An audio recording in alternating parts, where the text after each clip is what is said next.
Здравейте! Бих искала като здравен консултант да дам няколко съвета.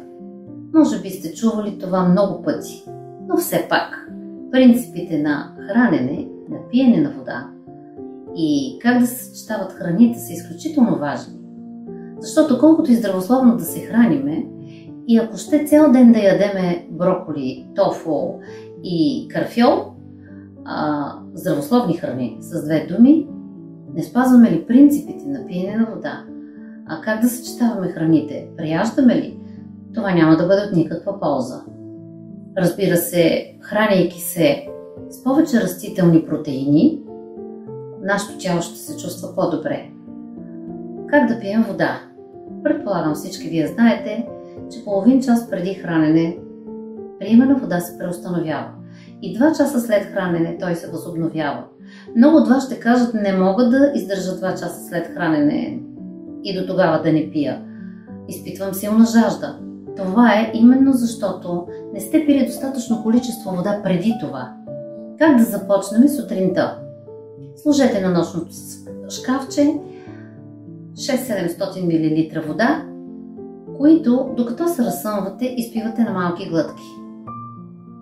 Така вие ще почистите чинията, образно казано, вашия стомах, от остатъците от храната, която сте консумирали предния ден. След което, ако някой от вас има проблем с дефекацията, т.е. има констипация, мога да дам съвет. В една чаша 250-300 мл вода, топла, не гореща, не хладка, топла. Прибавете една чайна или супена лъжичка, в зависимост от това как ви понася чията.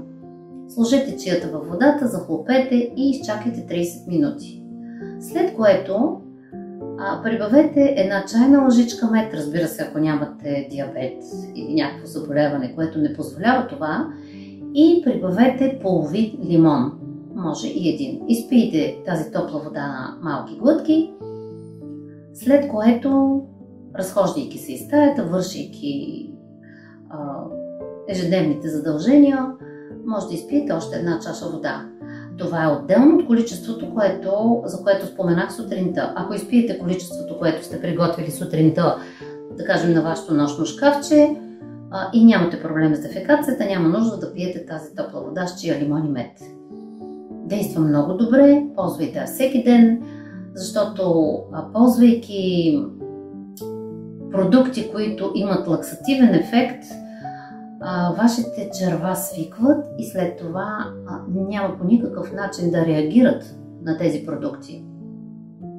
Пиенето на вода се преустановява 30 минути преди закуска, след което закусвате. И разбира се, най-подходящата закуска, тъй като метаболизма е най-силен сутрин, е зърнена закуска. Преди нея, разбира се, много плодове. Съветвам ви да хапвате по един вид плод. След което да консумирате зърнената закуска и 2 часа след това да консумирате отново вода. Достатъчно количество вода. Ако имате 4 приема по 700 мл вода, ето количеството от 2 литра, което за 50-60 кг човек ще бъде набавено. Ако пиеме вода по време на хранене, ние спираме храносмилателния процес и отново го прекъсваме. Какво се случва след това? Минава час и половина-2, щипваме си нещо, хапваме, храносмилателният процес отново спира. Мозъкът дава импулс и казва на тялото, образно казано, идва храна, спри храносмилането. Разбира се, през цялото това време, в което водата и междинното хранене се приемат, храносмилателният процес спира. Какво се получава? Ферментация. Гниене на храната в нашите черва.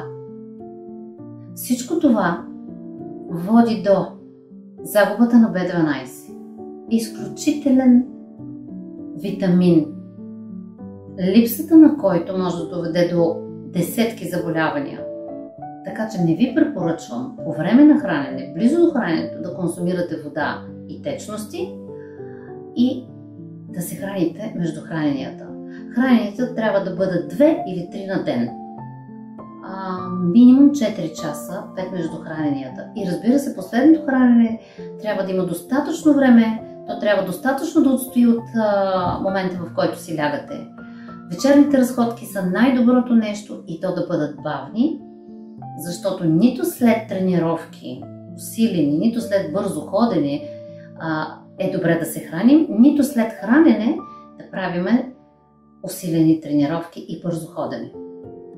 Разходка с високо вдигната глава, изправени рамене, бавна, наслаждавайки се на природата, ще подпомогне процеса на храносмилане. Благодаря ви за вниманието.